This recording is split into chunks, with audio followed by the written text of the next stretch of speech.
Bonjour à tous. On continue notre parcours avec la marche de Abraham. J'aimerais dire d'emblée que beaucoup de chrétiens, beaucoup trop de chrétiens se font baptiser et très peu rentrent dans leur appel, rentrent dans leur héritage, rentrent dans leurs promesses. Et ça, c'est parce qu'ils oublient une étape cruciale, celle qui est la circoncision du huitième jour. Et c'est ça que j'aimerais parler aujourd'hui. Nous sommes dans Genèse 17. Abraham ici rentre dans sa promesse plus profondément. Et c'est ici aussi que Dieu lui donne la circoncision qui doit se faire dans le huitième jour, la circoncision de tous les fils, de tous les mâles, le huitième jour. Et cette circoncision, on sait aussi que Jésus s'est fait circoncire le huitième jour. Je pense qu'on le lit dans le livre, je crois, peut-être de Marc, mais je ne suis pas sûr. Je dirais peut-être Luc, mais je pense vraiment que c'est Marc. Mais en tout cas, c'est une prescription en Israël. Tous les premiers, tous les enfants, tous les mâles se font circoncire le huitième jour. Mais comment est-ce que ça nous concerne aujourd'hui? Je vous le dis, c'est une étape fondamentale dans notre marche. Je suis rapidement dans Genèse 17. Je vais lire juste le verset 9 à 12 pour avoir un texte lequel on va s'ancrer puis rentrer plus en profondeur. Elohim dit encore à Abraham, « Tu garderas mon alliance, toi et ta postérité, après toi, selon leur génération, et voici mon alliance entre moi et vous, entre ta postérité après toi, et vous garderez. Tout mâle parmi vous sera circoncis, et vous circoncirez la chair de votre prépuce. Ce sera le signe d'alliance entre moi et vous. Tout mâle parmi vous, fils de 8 jours, sera circoncis dans vos générations, celui qui est né dans la maison et celui qui est acheté à prix d'argent, tout fils d'étranger qui n'est pas de ta postérité. » Ici, Dieu introduit avec Abraham la première fois la circoncision du huitième jour. Et nous savons que nous sommes fils d'Abraham. Oui, il y a des enfants dans la chair. Donc, toute la postérité d'Israël sont nés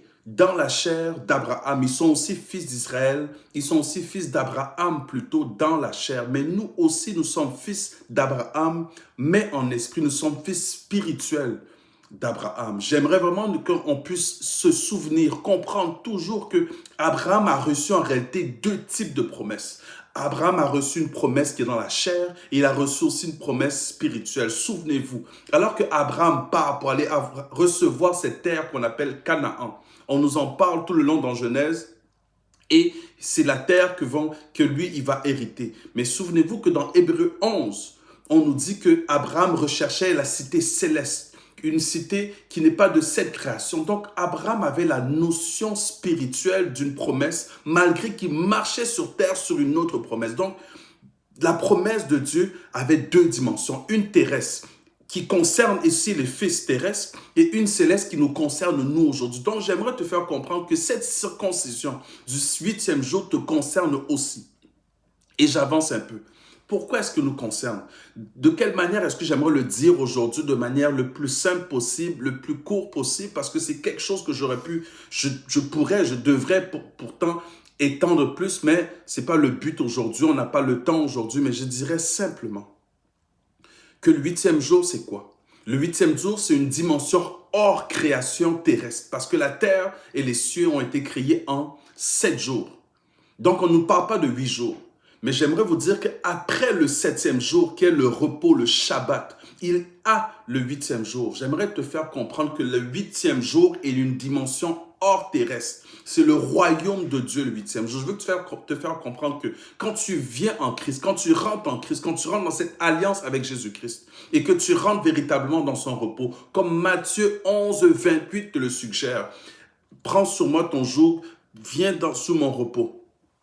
Alors, quand tu rentres dans le repos, quand tu rentres dans le septième jour, le Shabbat, tu es introduit dans le huitième jour. Une dimension cachée, une dimension que peu voient, que peu découvrent, que peu connaissent. Pourquoi? Parce qu'ils n'ont pas su, ils n'ont pas été capables d'être vraiment dans son repos, ils n'ont pas pu marcher par la foi. La lettre de Paul aux Corinthiens nous en parle clairement. Il dit, mais s'il n'y avait pas un autre jour de repos, il ne leur parle pas d'un autre jour, mais Dieu donne aujourd'hui un autre jour pour le repos. Et si vous entendez, n'endurcissez pas vos cœurs. Le peuple d'Israël, quand ils ont traversé le désert, Et la Bible nous dit qu'ils ont été baptisés en Moïse. Mais pourtant, tous ceux baptisés en Moïse ne sont pas rentrés dans la promesse. Ils sont morts dans le désert. Pour rentrer dans la promesse, j'aimerais te rappeler qu'il faut que tu sois circoncis par Yehoshua. Josué a performé une circoncision avec ceux qui sont sortis du désert. Et ensuite, ils ont traversé le Jourdain, qui est un signe, qui est une image de l'humiliation, de la croix. Il y a une circoncision qu'on appelle la circoncision de Christ.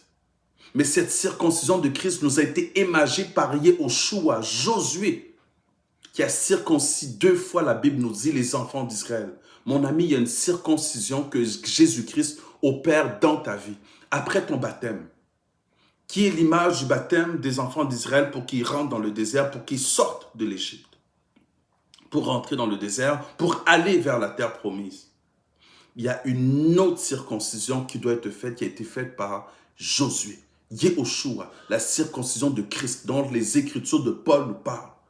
Et c'est cette circoncision-là que beaucoup ne découvrent pas. Mais sans cette circoncision, tu ne rentres pas dans ton appel, tu ne rentres pas dans tes promesses, tu ne rentres pas dans Canaan, tu ne rentres pas dans le royaume de Dieu. J'aimerais vous dire la vérité. J'aimerais vous dire ici que le 8e jour nous concerne. Nous sommes les enfants du 8. Nous sommes les enfants du royaume de Dieu. Nous sommes les enfants du 8e jour. Moïse a pris les enfants d'Israël et il les a entrés, il les a fait sortir d'Égypte. Mais c'est Yehoshua qui a rentré le peuple dans son héritage. Beaucoup connaissent, marchent, sont introduits dans la dimension de Moïse. Mais beaucoup ne continuent pas la marche avec Yehoshua pour entrer dans leur appel. J'aimerais te rappeler que tu es un fils du 8e jour et laisse Jésus-Christ te conduire. Soumets-toi à lui, abandonne-toi à lui, obéis-lui, comme les Écritures nous le conseillent, nous le suggèrent, nous interpellent à le faire. Parce que sans obéissance, sans soumission, si tu ne portes pas ta croix tous les jours, si tu ne renies pas à toi-même, tu ne pourras pas le suivre. Je veux que tu rentres dans tes promesses. Tu es un fils du 8e jour. Ne meurs pas dans le désert. Soyez bénis. C'est mon message à vous aujourd'hui. Rentrons dans la promesse, dans la pleine promesse d'Abraham, au nom puissant de Jésus-Christ. Bonne journée à tous. Bye bye.